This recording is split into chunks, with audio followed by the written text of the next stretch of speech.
नमस्कार, मैं पंछी आर पटेल आपके सामने।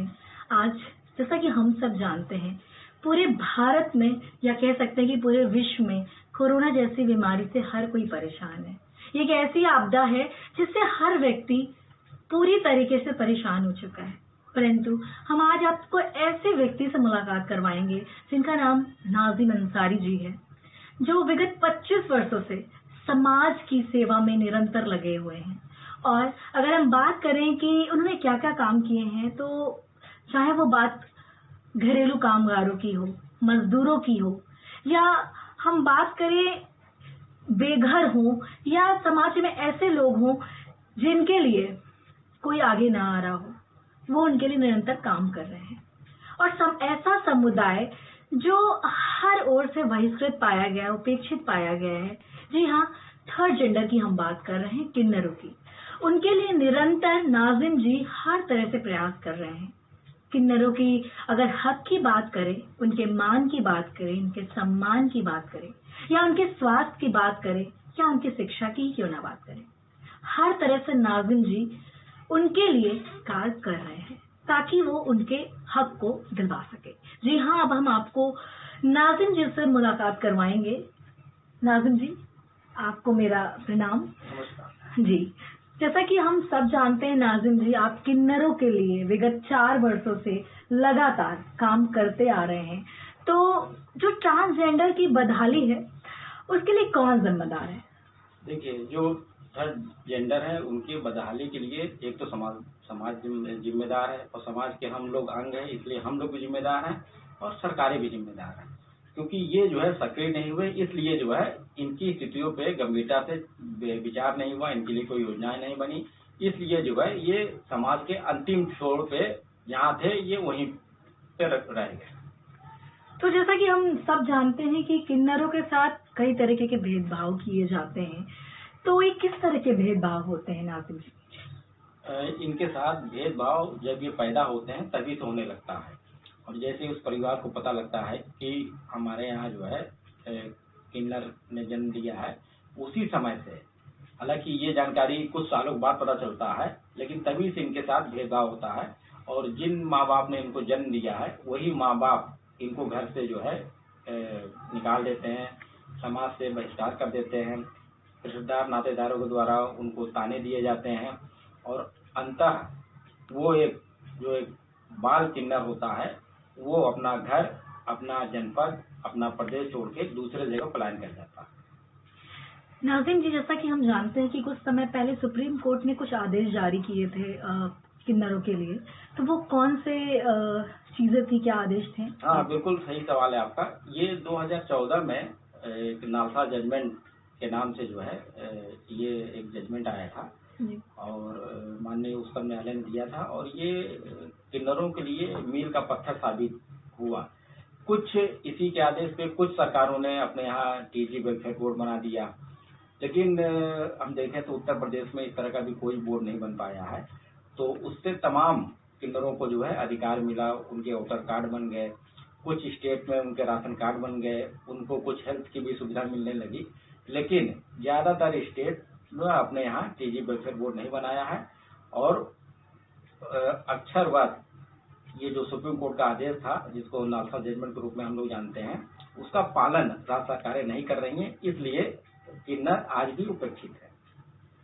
जी, जैसा कि किन्नरों को बहुत सी दिक्कतों का सामना भी करना पड़ता है, तो उसके बारे में आप क्या कहना चाहेंगे? किन्नरों को देखा जाए तो सबसे बड़ी समस्या यही है कि जो एकल किन्नर हैं वो अगर कहीं किसी मोहल्ले कॉलोनी में जाकर रहें, तो हम लोगों को अगर कोई मकान 5,000 मिलेगा तो उनको 8,000 मिलेगा, 9,000 मिलेगा, तो यहीं से उनके साथ पक्षपात होता है। उस मोहल्ले गली के जो लफंगे और जो असामाजिक तत्व हैं, उनकी निगाहें इनके ऊपर ज्यादा रहती हैं, और गलत निगाह से छीटाकछी करते हैं, और उनको लगता है कि ये बहुत पैसा कमाती हैं, तो उनके प्रति उनकी भावनाएं ठीक नहीं रहती। तो इन सब कारणों के लिए कौन सी ऐसी रूल्स बनने चाहिए उनके लिए? आपको क्या लगता है कि क्या होना चाहिए उनके लिए? देखिए, इनके लिए तो सबसे महत्वपूर्ण है कि अगर इनके लिए उत्तर प्रदेश सरकार सक्रिय हो और इनके लिए टीजी वेलफेयर बोर्ड का गठन कर दे, तो मुझे लगता है कि इनको तमाम योजनाओं का इनको लाभ मिल जाएगा, इनकी सुरक्षा हो जाएगी, सामाजिक सुरक्षा मिल जाएगी, इनके जो रोजगार के जो समस्याएं हैं रोजगार ये कर पाएंगे और ये जो है खुद स्वावलंबी होके अपना काम कर सकेंगे। तो उससे क्या होगा कि जो समाज के लोग इनको कहते हैं, ये लोग भीख मांगते हैं, हालांकि वो नेक होता है, तो उससे भी इनको छुटकारा मिलेगा और अपनी काबिलियत इनको वास्तव में तब दिखाने का मौका मिलेगा। लेकिन जब तक सरकार अवसर नहीं देगी, समाज अवसर नहीं देगा, तो इनसे काबिलियत दिखाने की अगर हम इस तरह की कल्पना करें तो वो गलत साबित है।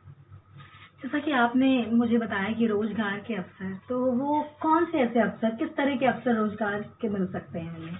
अगर बैंकों के द्वारा इनको रोजगार अगर उपलब्ध कराया जाए तो ये ब्यूटी पार्लर हो सकती हैं, ये चाय की दुकान हो सकती हैं, कॉफी सब्जी की बड़ा काम कर सकती हैं, तमाम फैक्ट्रियों में सुरक्षा के रूप अधिकारी या कर्मचारी के रूप में काम कर सकते हैं।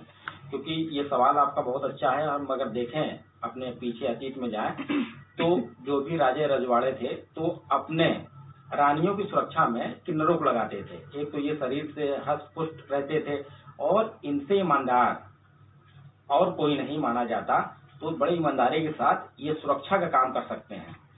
तो इनको जो है ऐसे रोजगारों से इनको जोड़ा जा सकता है। जी नाज़िम जी, आप विगत कई वर्षों से 4 वर्षों से जैसा कि मैंने जाना है कि आप लगातार उनके लिए काम कर रहे हैं, किन्नरों के लिए, तो उनके लिए आपने क्या योगदान दिया अभी तक? हम लोगों ने तमाम संस्थाओं को एकजुट करके एक नेटवर्क के माध्यम से हम लोगों ने जो है इसकी अगुवाई करने की मुझे जिम्मेदारी मिली। तो हम लोगों ने सारे प्रदेश के किन्नरों को संगठित किया, उनके साथ जाकर मीटिंग की, छोटी छोटी नुक्कड़ बैठकें की और फिर उनको संगठित किया, उनको नालसा जजमेंट के बारे में बताया, उनको उनके अधिकार के बारे में बताया और उनको एक मंच पे लाए और बड़े बड़े राज्य स्तरीय हम लोग कार्यक्रम किए, छोटे छोटे अलग अलग शहरों में गोष्ठियां की और उनको संगठित होके और इनके लिए बोर्ड बने, तभी इनका जो है जो अस्तित्व वो आएगा, ये अपने अधिकार को ये आसानी से ले पाएंगे। तो हम लोगों ने इस तरह के तमाम प्रयास लगातार कई वर्षों से लगातार किया, तो उसका रिजल्ट ये है कि ये लोग संगठित हो गए हैं, ये अपने अधिकार के बारे में जान रहे हैं, ये अपने मुद्दे पे अब किसी से भी चर्चा कर सकते हैं। ये लोग इतने जागरूक हो गए, तमाम एमएलए और मंत्रियों से भी इनका ग्रुप अलग अलग समय पे मिला, उनको ज्ञापन दिया और अपनी समस्या और बदहाली के बारे में उनको अवगत कराया। जी, जैसा कि आप मुझे बता रहे हैं कि आपने उन्हें उनके हक के लिए बहुत तरह से काम किया है, तो जैसा कि आप ट्रांसजेंडर को आप तो काम कर रहे हो उनके लिए, लेकिन आप समाज को क्या कहना चाहते हो कि समाज उनके लिए किस तरह से अपने चीज़ों को, अपने नेचर को किस तरह से बदले या उनको कैसा फील कराए कि वो भी सम्मान तरीके से जीवन अपना जी सकें? देखिए, हमारे समाज का नजरिया दो प्रकार से है। अगर कोई किन्नर मिल जाए तो उसका तो पैर छू लेंगे और अगर कोई किन्नर किसी समस्या में अगर फंसा हो तो उसके तरफ ताकते भी नहीं है। तो हमारे समाज का दो नजरिया है और इसको छोड़ना पड़ेगा और ये समाज का ये दायित्व है कि जो किन्नर हैं, जो थर्ड जेंडर हैं, उनको मान दे, सम्मान दे। अगर उनके यहाँ अगर ये लोग जाते हैं बधाई बजाने या बच्चा पैदा हुआ, घर में नया मेहमान आया, तो उसको सम्मान दे, पहले उनको बैठने का स्थान दे, फिर उनको चाय पानी, जैसे हम लोग मेहमानों के घर आने पे करते हैं, उनको चाय पानी, बैठने की जगह देते हैं, चाय पानी पूछते हैं, उसके बाद फिर दूसरा काम करते हैं। तो जब भी कोई किन्नर समुदाय के लोग अच्छे मौके पे, खुशी के मौके पे जाते हैं तो उनको मान सम्मान के साथ बैठाएं, उनको एक गिलास पानी पूछें, हो सके तो चाय पानी कराएं, उसके बाद तब जो है अपना खुशी का जो बधाई ये उगाएंगे, वो जो भी आशीर्वाद है वो देंगे।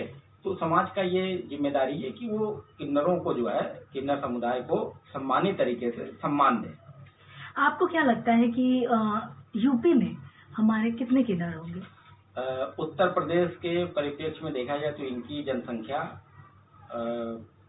2.25 लाख है और अभी 2021 में जो जनगणना होगी तो ये संख्या और बढ़ जाएगी, क्योंकि जो भी किन्नर पैदा हो रहे हैं उनका अभी आंकड़ा किसी के पास नहीं है। तो ये संख्या और बढ़ने वाली है। आने वाले समय में जब जनगणना होगी तो लगभग 2 लाख होगी, लेकिन अभी ये 2.25 लाख उत्तर प्रदेश में किन्नरों की संख्या है। नाज़िम जी, जिस संस्था से आप जुड़े हुए हैं, तो उस संस्था का अगला नेक्स्ट स्टेप क्या होगा? जैसे ये कोरोना काल से हम लोग फ्री होंगे तो इनको छोटी छोटी मीटिंग में इनको बुला के इनको संगठित करके इनके अधिकार हो और इनके माध्यम से प्रदेश के मुख्यमंत्री को हम लोग ज्ञापन भेजेंगे, उनके साथ मुलाकात करेंगे। समाज कल्याण मंत्री या जिले के प्रभारी मंत्री से इनके समस्याओं, इनके मुद्दों पे और टीजी वेलफेयर बोर्ड बनाने की मांग को लेके उनको ज्ञापन सौंपेंगे और संस्था का प्रयास होगा कि पूरे प्रदेश में जो टीजी हैं उनके साथ समन्वय स्थापित करके उत्तर प्रदेश सरकार के माध्यम से एक टीजी वेलफेयर बोर्ड का गठन हो, ताकि इनके समस्त अधिकार, समस्त मांगे पूरी हो जाएं और जैसे हम आप एक समाज में मुख्य अंग के रूप में काम कर रहे हैं, उसी तरह ये भी समाज के अभिन्न अंग के रूप में अपना समाज में योगदान दें और बिल्कुल आज़ादी की हवा में सांस लें। और ये तभी हो पाएगा जब इनके लिए अपना इनका बोर्ड बन जाएगा। जी, बहुत अच्छा लगा आपने मुझे ये बताया कि टीजी वेलफेयर बोर्ड का निर्माण हो और मैं आशा करती हूँ कि ज़रूर ही बनेगा और आप इतनी मेहनत से लगे हैं। और अंतिम प्रश्न मेरा ये है कि जैसा कि मुझे मालूम चला है कि आप तारा शॉर्ट फिल्म बना रहे हैं और उसमें किन्नरों के मुद्दों को उजागर करना चाहते हैं, तो उसका क्या उद्देश्य है? देखिए, तारा एक शॉर्ट फिल्म है जो किन्नरों के जीवन पर आधारित है और इसके माध्यम से जो इनका जो है स्वास्थ्य है, इनका मान सम्मान है, इनकी पहचान है और इनकी कैसे समाज के मुख्य धारा में इनको लाया जाए, उनकी जो व्यथा है वो शॉर्ट फिल्म के माध्यम से हम लोग समाज में लाना चाह रहे हैं। उस पर हम लोग काम कर रहे हैं और जल्दी ही वो हमारे और आपके बीच में वो फिल्म आएगी जिसको हम लोग देखेंगे। उसमें बहुत तेजी से काम चल रहा है। इस फिल्म के माध्यम से किन्नर समाज की जो समस्याएं हैं उसको उजागर करना है और समाज के सामने लाना है, इसलिए वो तारा शॉर्ट फिल्म का निर्माण हो रहा है। बहुत अच्छा लगा नाज़िम जी आपसे मुझे बात करके। आपको लोग सुनेंगे तो उन्हें अच्छा लगेगा कि आप इतना काम कर रहे हैं। और हाँ, मुझे ये बहुत अच्छा लगा कि हर व्यक्ति जो भी अपने घर में किसी भी फेस्टिवल में अगर एक तरह से कुछ भी त्योहार तो छोड़ दें, अगर कुछ बच्चे पैदा होते हैं या कुछ भी बधाई वगैरह होता है तो हम किन्नरों को घर बुलाते हैं।